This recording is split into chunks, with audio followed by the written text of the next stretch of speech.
Boa noite. Bom, eu trouxe hoje um tema que para muitos é complexo, para outros é até meio satírico, e que aborda um assunto muito polêmico, que é a prostituição. E esse tema eu coloquei como título: Quando as cicatrizes da alma reabrem no corpo. E não foi sem motivo.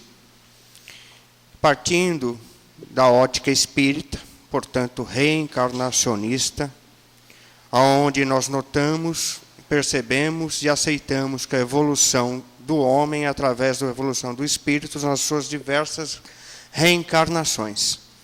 Então é sobre esse aspecto que eu vou tentar dirigir essa pequena palestra, abordando de modo psicossocial, ou seja, abordando desde sua cultura social a nível psicológico. Vocês vão ter várias interpretações.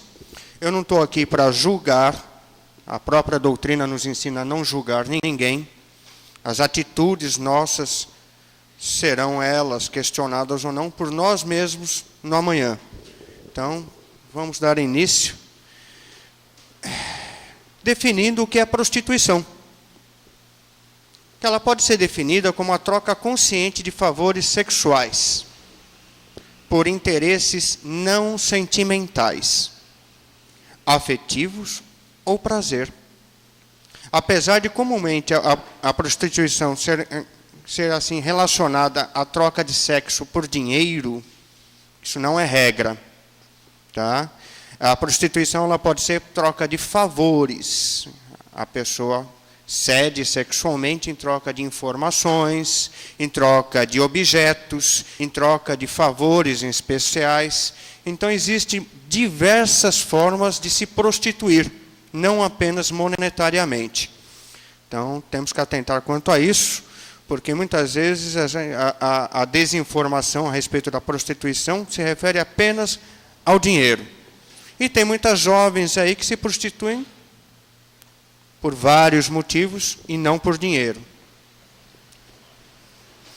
É bom lembrar, tá, só para fins de comentários, de que a prostituição ela não é apenas efetuada por mulheres.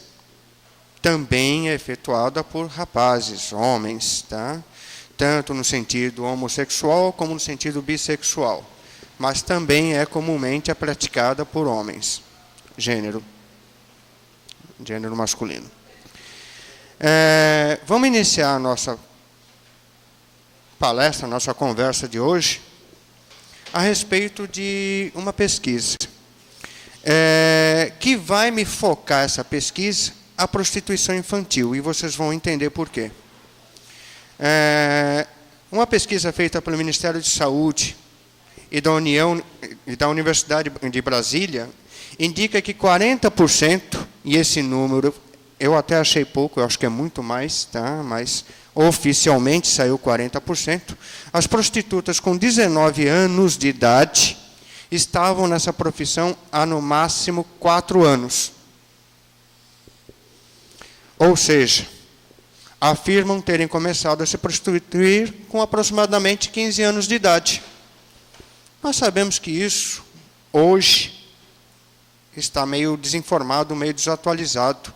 Inclusive, acho que já estava na época, porque constantemente são feitas denúncias de crianças, literalmente crianças, de faixa etárias bem mais baixas, entre de 8, 9, 10, 11 anos, sendo prostituídas. Literalmente. Vendendo o seu corpo, ainda em formação, sem seio, sem arredondamento de corpo, sem ainda nada, vendendo para aqueles que a usam, tá? são jogadas à vida fácil, muitas vezes por aliciadores, por pessoas que as iludem, que as enganam e depois as transformam. Nós vamos entender melhor isso mais para frente. As denúncias são grandes nas cidades, até os rincões dos estados mais pobres, onde existem os ocorridos leilões de virgens. Isso ainda existe hoje, tá? As meninas que são abusadas sexualmente mantêm-se a virgindade até serem leiloadas em casas especializadas nesse tipo de atitude, nesse tipo de ação.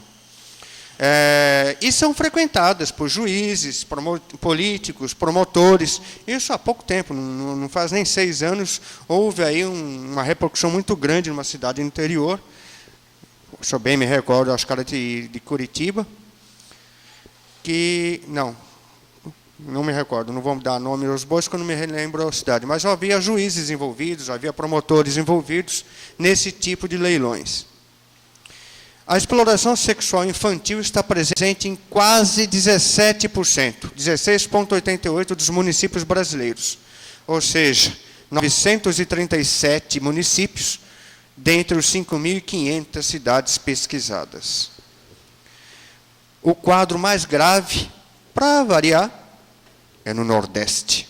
32% das cidades há exploração sexual de crianças e adolescentes. Lembrando que a exploração sexual não fica só na prostituição, tá? Existem várias formas de exploração, tá? Mas está aí, está pertinente. Seguido pelo Sudeste, 25,7%, e depois, respectivamente, as regiões Sul, 17,3%, Centro-Oeste, 13,6% e Norte, 11,6%. Ou seja, há uma desproporção muito grande.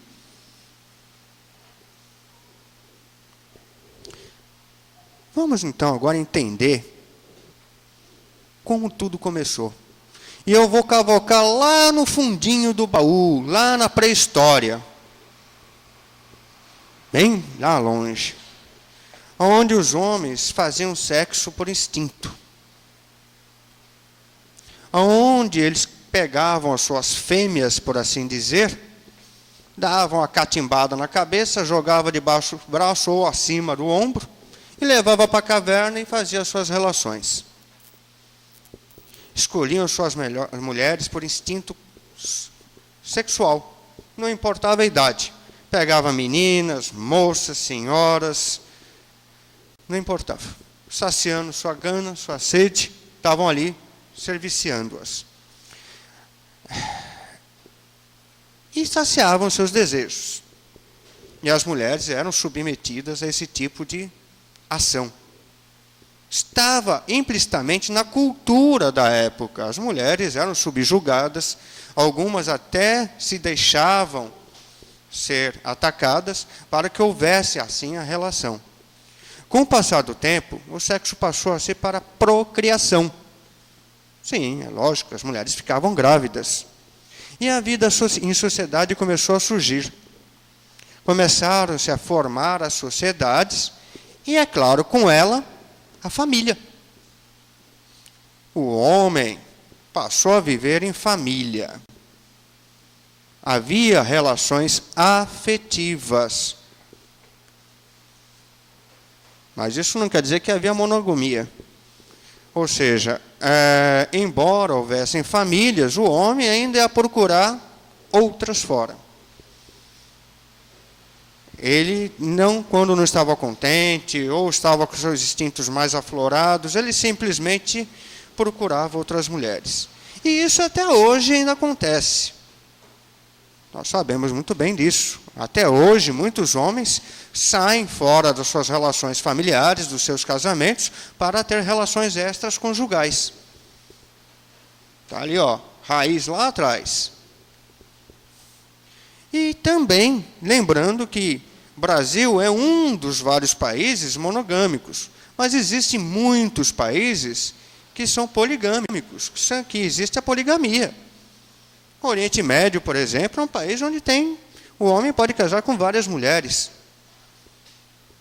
Algumas aldeias civícolas, tanto no Brasil como na África, também existe as relações com várias mulheres. A instituição casamento ela é, ao nosso ver, bem diferente e bem complicada, mas para nós. Voltando à Idade Média, mesmo vivendo em família, isso já comentei, o homem procurava outras mulheres por puro instinto. E é claro, a catimbada na cabeça continuava sempre, né? Ele sempre violava ou violentava a quem ele queria para saciar a sua sede de instinto sexual. Bom, é claro então que está aí o homem, gênero masculino, ele sempre teve o instinto de cobiçar outras mulheres. Ele sempre quis olhar a mulher do vizinho, por assim dizer, na linguagem mais coloquial, da maneira mais variada. Ele sempre olha a outra, não basta a dele. E sobre essa ótica, e com a evolução do tempo, homens e mulheres tomaram proveito desse costume, e assim inicia-se a prostituição. Então, estamos aí mostrando só as raízes, descobrindo um pouquinho a terrinha, mostrando ali como é que começou tudo. Puxa vida, e começando, lembrando do início da minha fala, que eu sou baseado na reencarnação. Então, o nosso perispírito já está aí, começando as pequenas marcas. A nossa cultura perispiritual está aí, ó, já trazendo instintos do homem sempre cobiçar e a mulher acabar se servindo. Esse olhar que eu quero que vocês fiquem atentos, porque está tanto na cultura psicossocial do homem, como está impregnado no perispírito dele, na sua memória. Então, vamos lá, vamos continuar. Mas a prostituição, ela teve uma época que ela era muito bem vista. Tá? Na Grécia, na Roma, antigamente, lá no domínio cultural, quando elas predominavam o seu domínio, elas usavam roupas diferentes, é lógico, para se tornarem exclusivas e se diferenciarem entre as outras mulheres, e pagavam maiores impostos. Por quê? Porque elas tinham uma clientela muito maior que muitos vendedores da época. Então, pode-se dizer que elas eram colocadas num patamar diferente na sociedade, e eram inclusas na sociedade.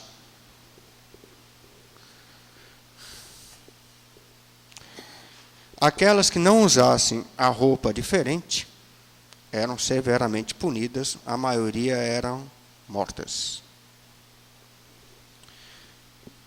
Mais um pouquinho de história para vocês entenderem. Aqui temos aí fichas. Ficha. Vocês podem perceber pela figura que já tem aí mostrando mais ou menos qual é o interesse da ficha. Elas eram utilizadas nos bordéis, lá em Roma, na Roma antiga. Então, naquela época já se trocava por valores o sexo. Oi? Na época de Jesus e anterior também. Então já existia as prostitutas. Vocês sempre ouviram falar, é a profissão mais antiga do mundo. É verdade. É a profissão mais antiga do mundo. E também é uma das mais difíceis e que muitas vezes custa família, custa filhos, custa tudo que pode valer para uma pessoa. Na Grécia existia um grupo de cortesãs chamadas etárias ou héteras, que frequentavam as reuniões dos grandes intelectuais da época. Eram muito ricas, belas e cultas. E elas exerciam um poder enorme com a política. E isso a gente vê ao longo da história, inclusive aqui no Brasil, né? A influência das concubinas com o reinado. Sempre houve uma influência muito grande. As messalinas, as concubinas e assim vai.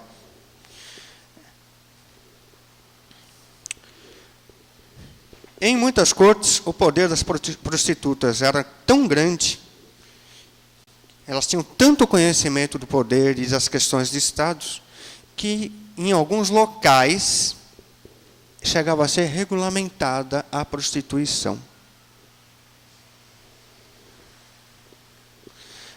Durante a Idade Média, houve uma tentativa maciça de eliminar a prostituição. Por quê? Porque começou a haver uma expansão muito grande das doenças sexualmente transmissíveis. A sífilis estava matando demais, estava extinguindo a vida de muita gente, inclusive de muita gente monarca. Temos aí na nossa história política brasileira monarcas que vieram a desencarnar por sífilis. Então, houve ali, então, através da igreja, tá? Uma ação muito grande. Em contrapartida, que estavam ali tentando extinguir as prostitutas, e criava-se o culto ao casamento cortês. Aí nasceu o casamento arranjado, o casamento de negócios, o dote.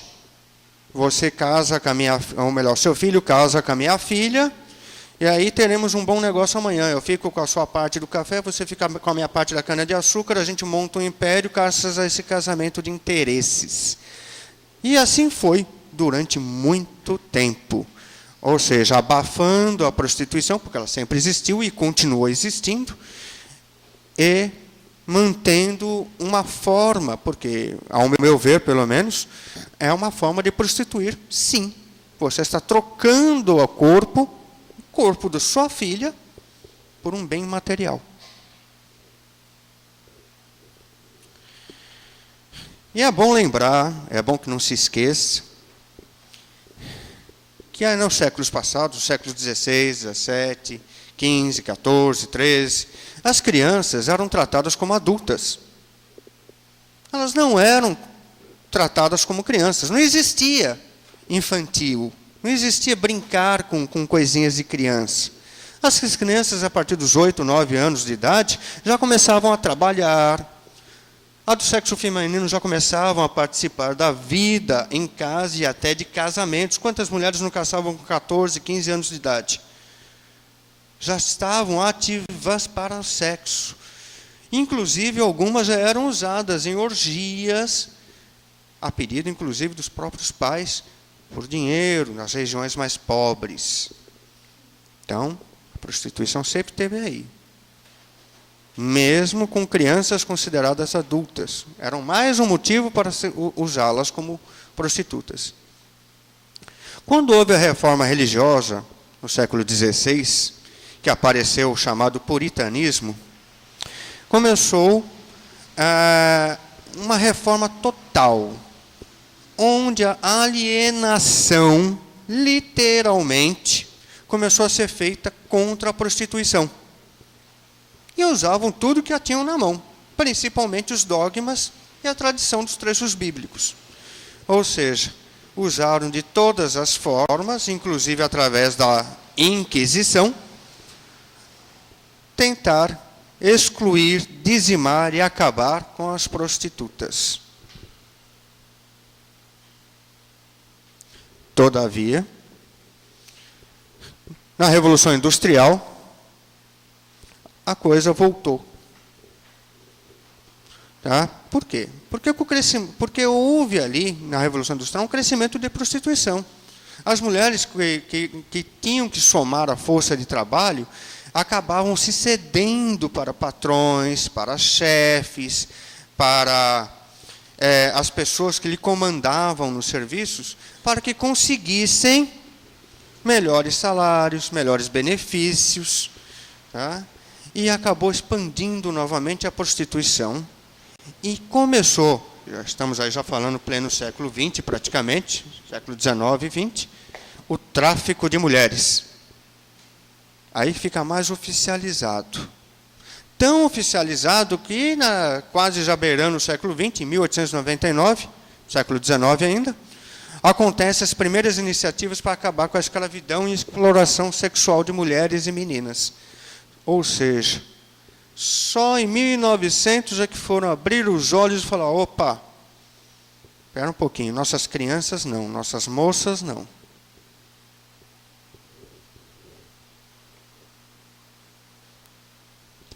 Bom, aqui, para complementar e vocês entenderem tudo o que eu falei até agora, eu trouxe um trecho de Adultério e Prostituição, uma psicografia de Emmanuel, onde ele diz o seguinte: todos nós, na bagagem da aprendizagem milenária, temos de certeza os pecados que hoje vemos nos outros e porventura nos afastam do próximo, quiçá com medo de contágio e da própria recaída, quando na verdade o amor fraterno quantas vezes seria, quando baste, para auxiliar o próximo a vencer no caminho da sua própria aprendizagem espiritual. Pois é tão só disto que se trata. O pecado ainda é um conceito herdado da ignorância religiosa de séculos passados. Tudo o que eu falei está aí. A igreja transformou em pecado aquilo que até então, culturalmente, era normal. Como eu já disse sobre as missalinas, como eu já afirmei a respeito das cortesãs, como eu já disse a respeito das héteras da Grécia Antiga. Portanto, havia até então um comum acordo. Era até regulamentado em alguns países. Aí, de repente, quebra-se essa cultura e forma-se um novo paradigma. Prostituição é pecado. E aqui, Emmanuel, muito bem dito, sabe as palavras, como sempre, ele nos diz que muitas vezes nós julgamos o outro, nós vemos o outro, condenamos o outro, mas na verdade é medo do que o outro possa ter sido ou do que nós mesmos possamos ter sido. Como eu disse no início da minha palestra, tudo baseado na reencarnação. Opa!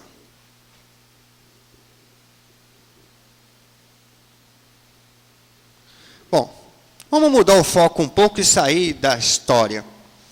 Vamos entrar na linhagem social e psicológica, que é essa que é a mais interessante e que talvez vocês entendam algumas atitudes e reflexos de atitudes do hoje. Toda criança tem curiosidade sobre o outro, principalmente quanto ao sexo. Isso é normal, tá? Não se assustem, é uma coisa que vem da natureza humana, vem da criança, vem do desenvolvimento humano. A curiosidade e a curiosidade sexual. Não há nada de errado com a criança. Porém, deve haver plena atenção e orientação dos pais, que infelizmente, hoje, está faltando, né? Vamos entender se está faltando mesmo. Infelizmente, muitos pais não atentam a isso. E podem, em vez de orientar, aguçar mais a curiosidade. Parece estranho para alguns, mas não é. Muitos pais, ou veem a menina querendo ver o menino, ou o menino se mostrando para a menina, ou vice-versa, e incentivam. Acha bonito. Não, meu filho é homem, olha ele se mostrando, olha como ele é. Olha que bonitinho, ele abaixou a cueca, olha como ele é grande. Estão incentivando a criança a se exibir mais. Estão incentivando aquela outra que está ali olhando a ver mais. E aguçando mais a curiosidade. Simples. Muitos pais costumam incentivar seus filhos a vestirem ou agirem como adultos. É batom, é pulseira, é colar, é mini saia, é shortinho curto. Tem crianças que eu já vi com 7, 8 anos, tingindo o cabelo, alisando o cabelo.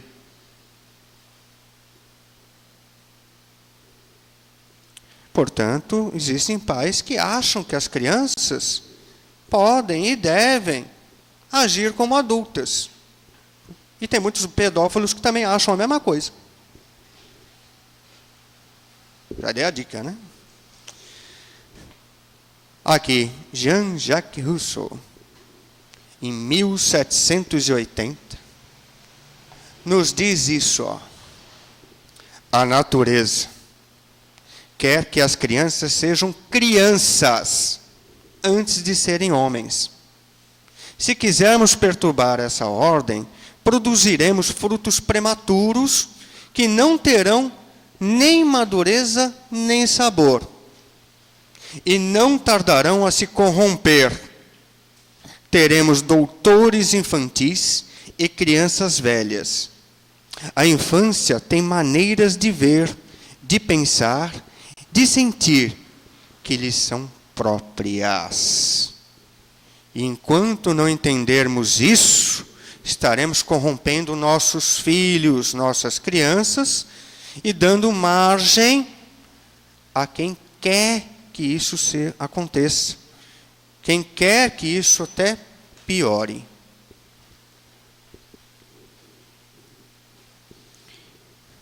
Bonitas, não? Verdadeiras adultas mirins. Não estou aqui para julgar ninguém, não estou aqui para condenar ninguém. Existem aqueles que gostam, admiram e produzem isso. É só um alerta, porque muitas vezes os piores facínoras estão do nosso lado, estão em nossas casas, são nossos vizinhos, nossos parentes, nossos amigos. E muitas vezes nós estamos simplesmente catando nossas crianças e transformando em troféus para essas figuras.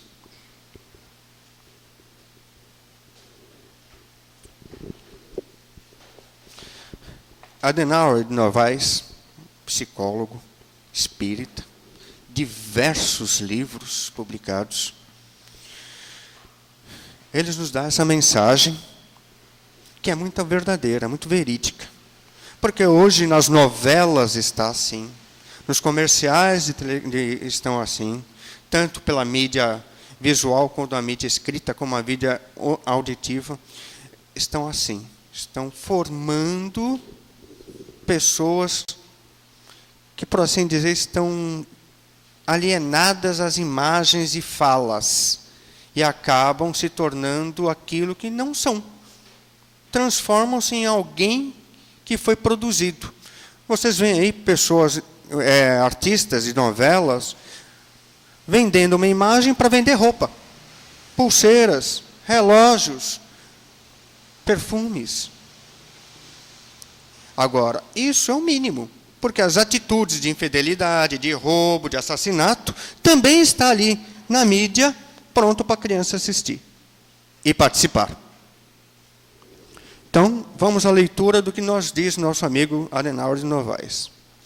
Os valores sociais fortalecidos pela mídia, que propagandeia a vulgaridade, tornam o uso da sexualidade quase como uma obrigação a que todos têm que se submeter. Não há qualquer preocupação com a idade, nível evolutivo, momento de vida, pois tem que usá-la a qualquer preço. A compulsão para o uso passa a ser moda. Eu acabei de comentar. É motivo de preocupação para quem não tem o libido à flor da pele, pois se sentirá diferente dos demais. Ou seja, aquela criança, aquele jovem, aquele adolescente que ainda não teve relações, que ainda não teve contato, que ainda não saiu e ficou, ele está à parte, ele está diferente, ele não está na sua tribo, ele não está com seus amigos, e, portanto, ele vai tentar alcançar essa ilusão. O modismo e os exageros na sexualidade promovem o festival de feitiços, ou artefatos para promover o prazer a qualquer custo, sem a preocupação quanto às interferências no psiquismo do próprio indivíduo.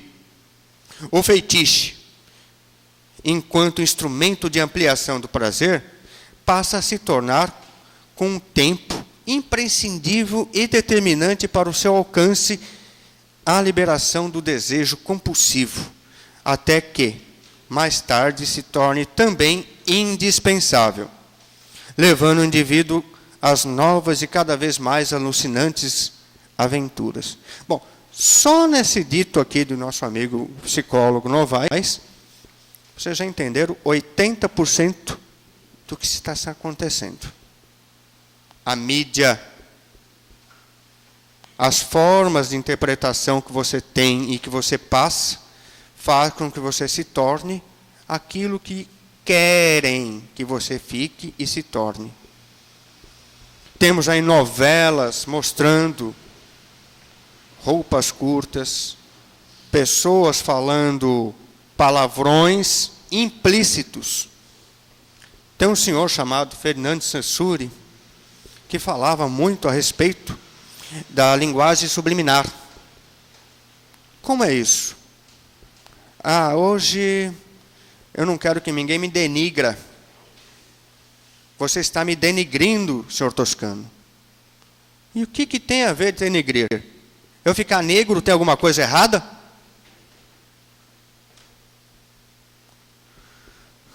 Então temos que tomar cuidado com esse tipo de coisa.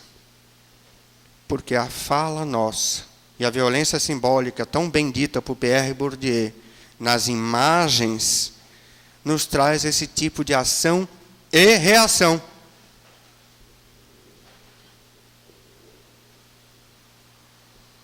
Tem muito pedófilo que nessa última foto da direita já ficaria pensando onde é que ele encontrar uma garota assim. Embora muitos talvez não acreditem, até discordem. Mas essa é a verdade. E a cabeça dessa criança? Vamos voltar ao nosso amigo Jean-Jacques Rousseau? Como é que está? Uma mini adulta? Será que essa criança brinca com boneca? Será que essa criança gosta de pular amarelinha?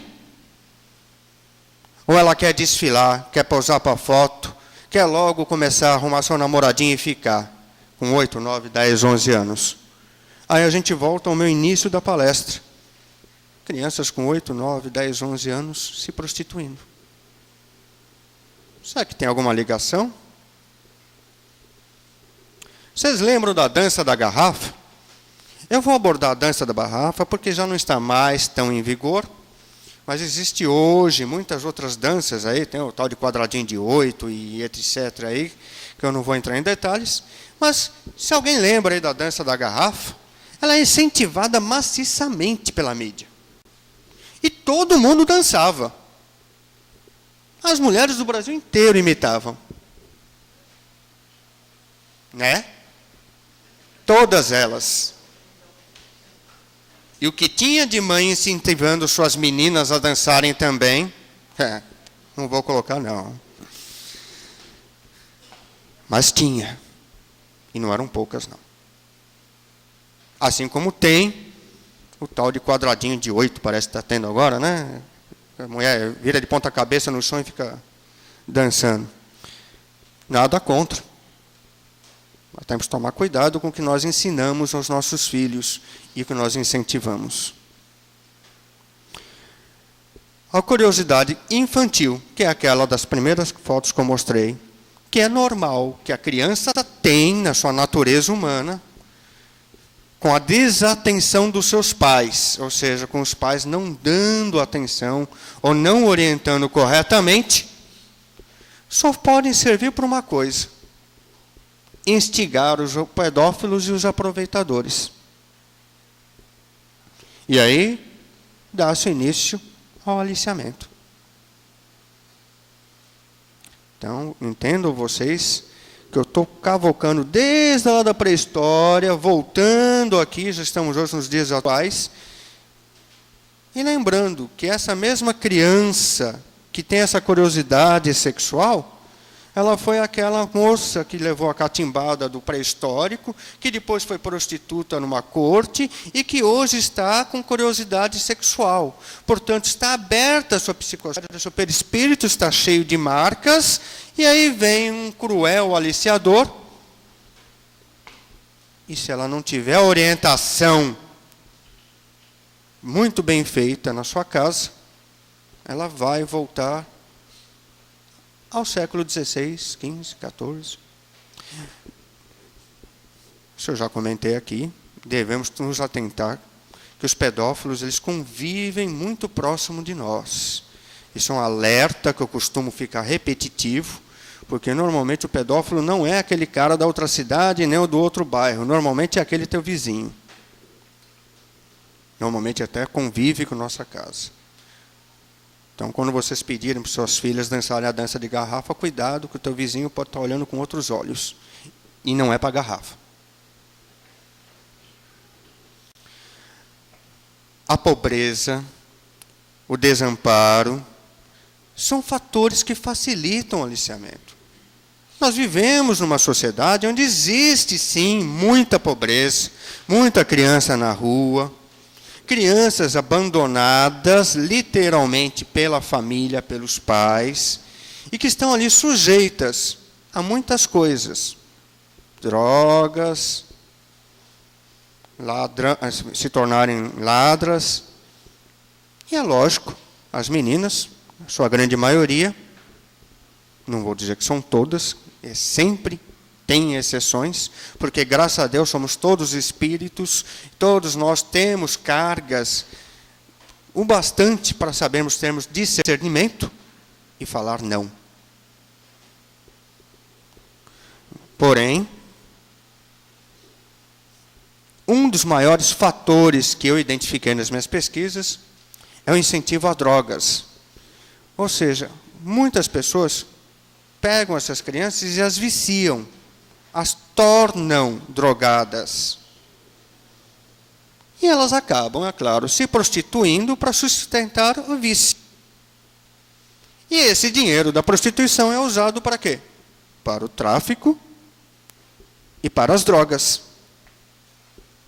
Portanto, vira um círculo sem fim.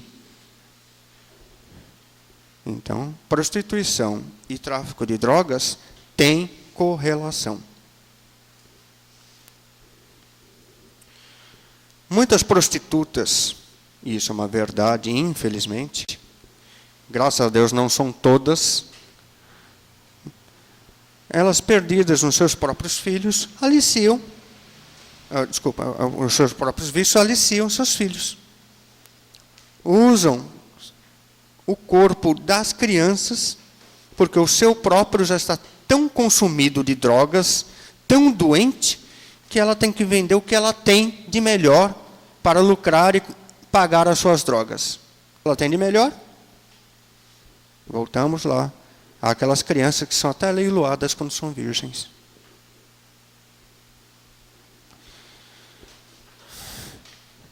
Por esse ângulo, está claro que nós não mudamos muita coisa, desde aqueles pré-históricos até hoje. O homem continua cobiçando a mulher, e sempre tem alguém se aproveitando dessa cobiça e se utilizando de mulheres, de meninas, de crianças. Nossos espíritos carregam dentro de si memórias do primata pré-histórico, das cortes da Grécia e Roma, e os paradigmas impostos nas idades médias. Então, nós vivenciamos tudo isso. Nós somos espíritos reencarnantes. Nós já estivemos em todas essas ocasiões. Então, trazemos, tanto socialmente, na nossa cultura, quanto no nosso perispírito, quanto nas nossas memórias, o repúdio, o preconceito por uns e a aceitação benéfica e até condizente de outros.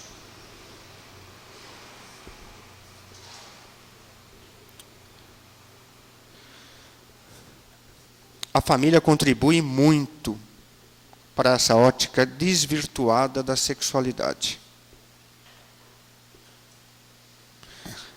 É na forma e na falta que cada um de nós educamos nossos filhos,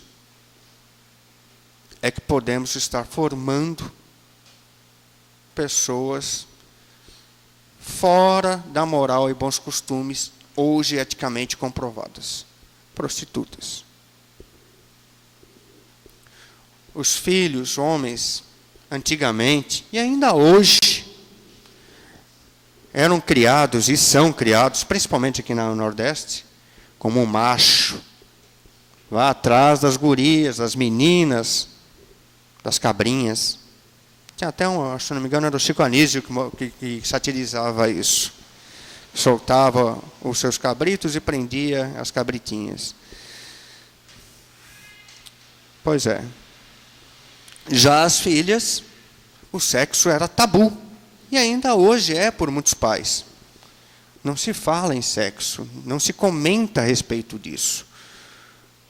Se fala, isso é ruim ou isso é bom. Não faça isso, mas não se justifica, não se tem uma conversa, não se fala. Não se tem uma conversa ampla a respeito disso. Por mais que se tenha avançado nesse modelo, ainda persiste a cultura da pureza associada à virgindade. Portanto, para muitos pais, a menina, quando perde a virgindade, de duas uma, ou cai na vida, ou casa com o outro, que de repente nem ama ela, nem gosta dela, vai dar um péssimo casamento, vai dar uma separação e vai cair na vida do mesmo jeito. Então temos que tomar cuidado com esse tipo de coisa. As moças vivem um paradigma cultural de que tem que se manter a virgindade. Tudo bem, nada contra. Mas o fato de a perder tem que ter um olhar mais diversificado e mais acolhedor por parte da família. Porque muitas vezes ela caiu num erro e a família erra de novo condenando o que aconteceu.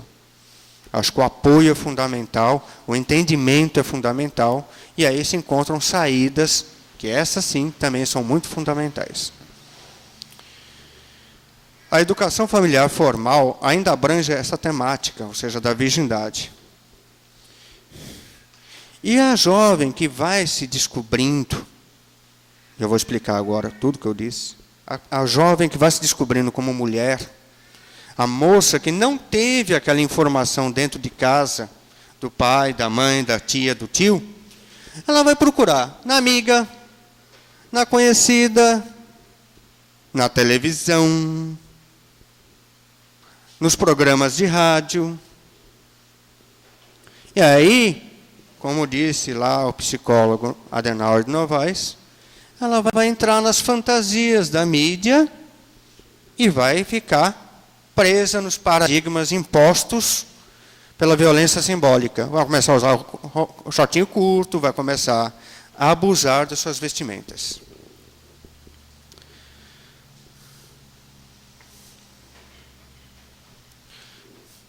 Bom, aqui já foi tudo dito mais ou menos, tá? A liberação sexual está aí em grande fase. Todos estão aí abertos às propagandas, às artes, às músicas, como eu disse da garrafa. E os pais têm que se preocupar com isso. Têm que reagir quanto a isso. E tentar colocar os valores morais e ensinamentos sobre sexualidade com seus filhos. É preciso encarar esse problema sem medo e procurar o equilíbrio entre a necessidade sexual e o prazer. Porque uma coisa não tem nada a ver com a outra. Vamos esquecer o instinto da pré-história e vamos ter as necessidades para ter o equilíbrio. Vamos ter amor. Os jovens precisam ser esclarecidos de forma a compreender que sexo é uma força que deve ser controlada e utilizada para o prazer, trazer para ele benefícios definitivos e não apenas momentâneos. É claro que não existem fórmulas. Não existe uma receita pronta. Cada caso é um caso, cada família é um sistema, é uma formação, cada um tem uma capacidade de interpretação, portanto, não vou aqui ensinar ninguém o que e como falar com seus filhos.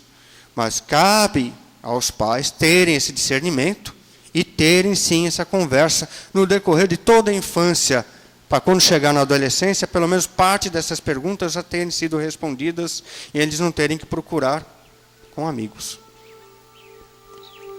A prostituição infantil é algo doloroso para quem a pratica, porque a pessoa é levada a comercializar o próprio corpo e a tolerar relacionamentos sexuais quando a sexualidade, em sua origem, é um fator de harmoniosidade, vivenciado, conduz a um estado de satisfação psicológica e até mesmo espiritual. Infelizmente, no meio espírita, herdando parte da cultura religiosa antiga, muitas vezes mostra-se discursos de irmãos, e isso é verdade, que condenam a prostituição, que condenam essas irmãs que estão aí vivenciando esse drama que não se sabe por que chegaram até lá. Não se sabe como tudo começou. Só se enxerga aquela adulta prostituta, mas ela foi criança um dia. E é por isso que Jesus dizia: não julgueis, porque com o mesmo rigor com que julgares, sereis julgados. Em outras palavras, não vamos interpretar aquilo que vemos de maneira irracional. Vamos entender. Muitas vezes chegam nas casas espíritas uma pessoa que é da vida, por assim dizer. E muitas vezes é atendida com preconceito, rotulada e afastada, segregada. Quando, na verdade, não se sabe nem o passado. Pode ter sido uma criança que foi violentada, aliciada e teve que se transformar em prostituta, porque foi viciada em drogas. E aí? Cadê o espiritismo aí? Então, vamos tomar cuidado com os julgamentos, porque o bom espírita não julga. Eu vou encerrar com uma frase que vem do livro A Viagem Espírita, de 1862, no capítulo Empresariais, tá? Que nos afirma veementemente que a doutrina espírita, se estudada e bem compreendida, é um dos maiores meios preventivos contra as drogas e prostituição. Lembrando que eu estou numa casa espírita, eu sou espírita, reencarnacionista, portanto, e, portanto, eu indico casas espíritas. Mas também indico religiosidade. Aquele que é cristão, por si só, pode ir onde se está acostumado. Vá nos cultos evangélicos, vão nas igrejas católicas, encontre a sua religiosidade para tentar afastar essa inversão de valores morais. Então, vou finalizar com a frase de Kardec. É notável verificar que as crianças educadas nos princípios espíritas adquirem uma capacidade precoce de raciocínio que as torna infinitivamente mais fáceis de serem conduzidas. Isso não as priva da natural alegria, nem da jovialidade. Todavia, não existe nelas essa turbulência, essa teimosia, esses caprichos que tornam tantas outras insuportáveis. Pelo contrário, revelam um fundo de docilidade, de ternura e respeito, filiais, que as leva a obedecer sem esforço e as tornam responsáveis nos estudos. Foi o que pudemos notar. Essa observação é geralmente confirmada. Essas crianças, por sua vez, educarão seus filhos nos mesmos princípios. E, enquanto isso, os velhos preconceitos irão, de pouco em pouco, desaparecendo com as velhas gerações, tornando-se evidente que a ideia espírita será, um dia, a crença universal. Isso em 1862.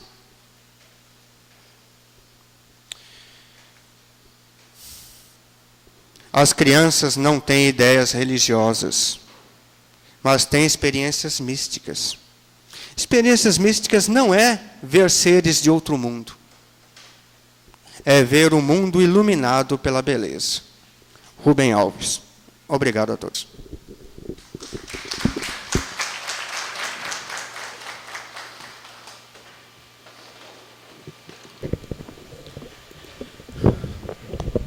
Assim, meus irmãos,